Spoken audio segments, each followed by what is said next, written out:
Hi guys, it's Mrs. Condello, and today I'm going to focus on our literacy packet number 1, pages 21 and 22, where we are going to compare two texts, fiction and nonfiction. So just as a reminder, boys and girls, there is a very big difference between fiction texts and nonfiction text. So just as a reminder, some things that you might see in a fiction text is you might read stories that have made up characters and events. These characters are not real. Oftentimes the characters are animals who have conversations with each other that we know is not truly the case. And the events seem quite silly. And that's what makes these fiction stories so entertaining and exciting to read. Because they could really be about any character, any event, any setting. They could have so many different problems and solutions.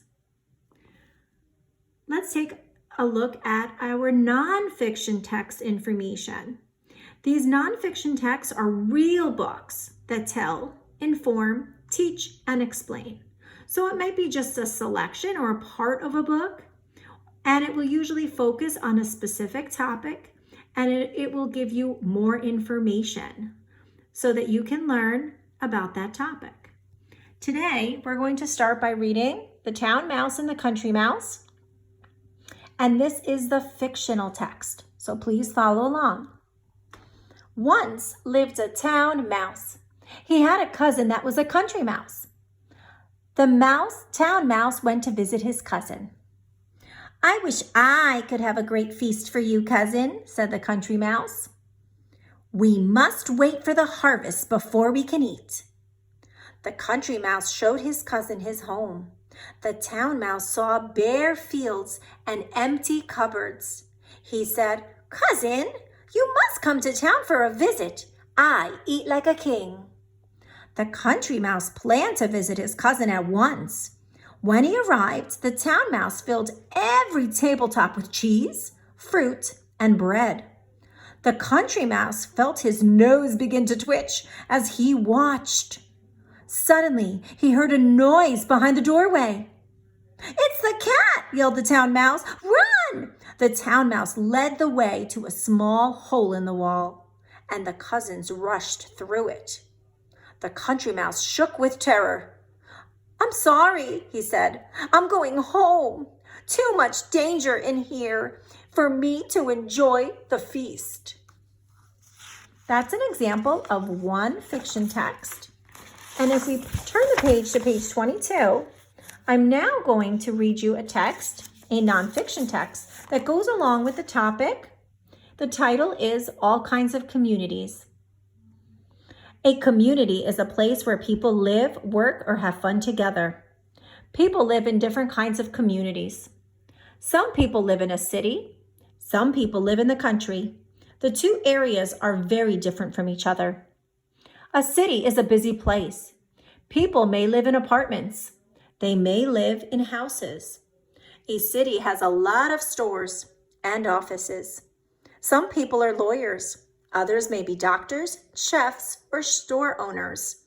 People travel in cars, buses, and trains. Many things happen in the country. People may live in houses. They may live on farms. The country has some stores and offices. Some people are farmers. Others may be animal doctors, teachers, or store owners. People travel in cars, tractors, and wagons. Where you live makes a difference in how you live. Think about the community you live in. Do you live in the city or in the country? Whatever your answer, it's probably a good place to live.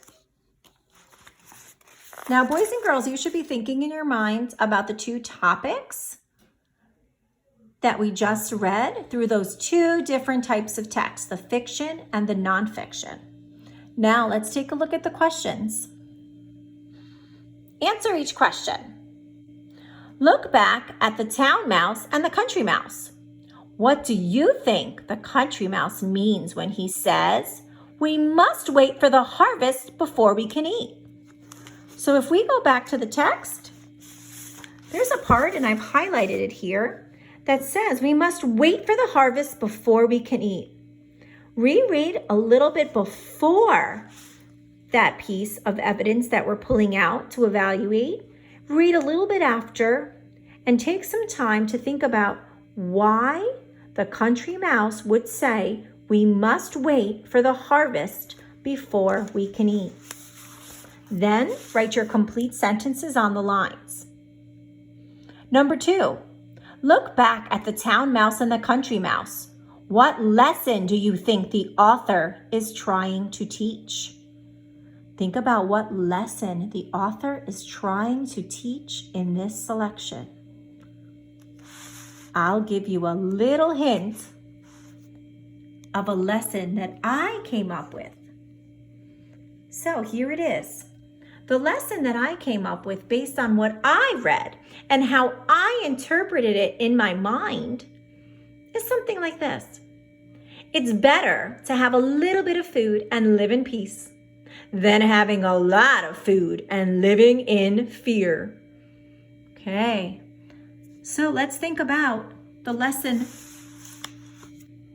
that took place in the story, The Town and the Country Mouse, The Town Mouse and the Country Mouse. And what do you think the author's trying to teach you? Think about how it ended. So you can use my idea of my lesson and come up with your own. Number 3, do you live in the country or the city? Describe what it is like. Ooh, all right, think right now. Think about what the text described as the country and what the text described as the city. Think about what Englewood is like. Is it a country or a city? Then describe it. Number 4, look back at all kinds of communities. Which one has the most people? Explain your answer. Okay, so when we look back to this text, boys and girls, we're going to think about which type of community would you believe has more people? Think hard and give an explanation so that you can tell us why. Remember, when we answer why, we're going to use the word because to show off everything we know. Okay, lastly, we're going to work on the Venn diagram on page 24. It says, look back at both passages. Complete the graphic organizer with descriptions and information. Okay, so I gave you some help here. Some of the things that we noticed while we were reading both passages is that the town and city and the country do have some things that are similar, alike, which would be in the both category. They also have some things that are very different, and that's when we're going to contrast them. So when we compare, boys and girls, remember we use that inner circle to compare what the town and city and what the country both have in common. So some of the things I came up with is cars. So both the town or city and the country have cars. So that was my number 1. And this is just a way to organize your ideas. Another thing I came up with was that both the town and city, as well as the country, have stores. The stores might be different, but nevertheless, they do have stores. Now, finding the differences can be a little bit more tricky, but you definitely have to go back and use the text. These are not things that should just be right there in your mind. So when I use the text and I went back to the town and city portions to find out a little bit more about what I could pull out for town and city, I came up with these 2 ideas. I realized that the town or city is different than the country because it's a busy place, and the country is not. Another thing I came up with was that the town or city has buses for transportation, and the country does not. But now when I look at the country on the other side, I came up with some even different ideas because we're focusing on the differences between the 2. In the country, I realized there are bare fields that are just filled with grass and plains for miles and miles at an end. So in a town and city with busy places and more roads and travel opportunities, they don't have bare fields that go for miles and miles. So that's a difference. I also came up with, in the country, there are farms. That is how people reach and get their foods and supplies they use farms, and farming is very popular in the country and not in the town or city. So these are the ways that I compare and contrasted the town or city to the country. You can use my ideas or come up with your own. At the bottom, you need to extend your ideas using the Venn diagram to come up with an open-ended response. Number 6 says, use the information in the Venn diagram to write about the ways the city and the country are alike. I gave you a couple of sentence starters there to help you. The city and the country are alike by...